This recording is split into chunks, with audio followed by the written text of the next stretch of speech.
శాంతియుతంగా మేము నిరసన తెలియజేస్తున్నాం.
కాంగ్రెస్ పార్టీ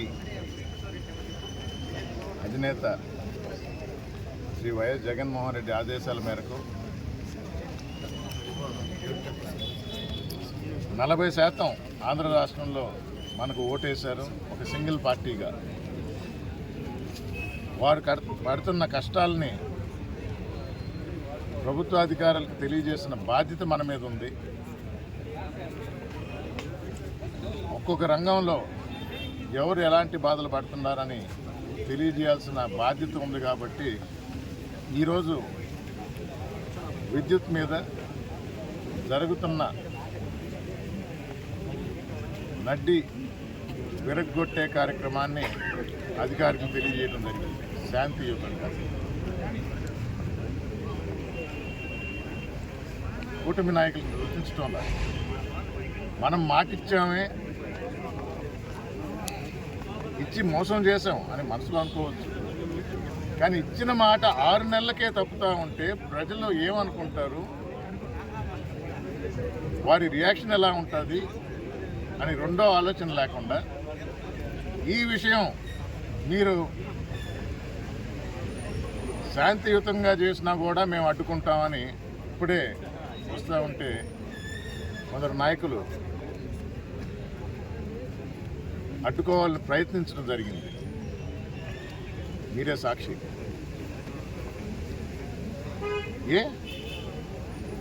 శాంతియుతంగా చేయకూడదా? ప్రజలు వాణ్ణి వినిపించకూడదా? ప్రజల తరఫున నిలబడ్డ పార్టీ వైఎస్ఆర్ కాంగ్రెస్ పార్టీ. మీకు ధైర్యం ఉంటే ప్రజల ముందర తెలియజేయండి. అవును, మేము మాటిచ్చాము ఎలక్షన్ ముందర, ఎలక్షన్ అయిపోయింది, ఇప్పుడు ఈ నడ్డి విరగొడతాం చెప్పండి. మంత్రి గారు చెప్పారు గత ప్రభుత్వం చేసిన బకాయిలు అని చెప్పడం జరిగింది. అంటే కలెక్ట్ చేస్తామని కూడా చెప్తున్నారు. 6,000 కోట్లు ఇప్పటి వరకు, జనవరి నుంచి మరో 9,000 కోట్లు. మరి సంపద సృష్టిస్తానన్నారే, ఏమైంది? సంపద సృష్టిస్తాను మరి విద్యుత్తుకు సంబంధించి పెంచబోను, ఉన్న రేట్లను పెంచబోను, వీలైతే తగ్గిస్తాను. ఇది మీరు చెప్పిన మాట, మీ నాయకుడు చెప్పిన మాట కాదంటారా? ప్రతి గృహంలో మీరే విద్యుత్ ఉత్పాదన చేసి గ్రిడ్కి అమ్మేటట్టు కూడా చేస్తానని మాట ఇచ్చారు. అంటే మీకు లబ్ధి చేకూరుతుంది అని. ఏమని ఆ మాటలు? దీనికి అదనంగా 15,485 కోట్లు వడ్డనే కాకుండా లబ్ధిదారుల్లో కోత పెడుతుంది. ఎస్సీ ఎస్టీకి 200 యూనిట్లు ఇస్తా ఉంటే దానిలో కూడా కోత పెట్టాలనే ఆలోచన వచ్చింది కాబట్టి మాకు తెలిసిన సమాచారం మేరకు దాన్ని అడ్డుకోవడానికే ముందరే ఇచ్చాం, తెలియజేశాం.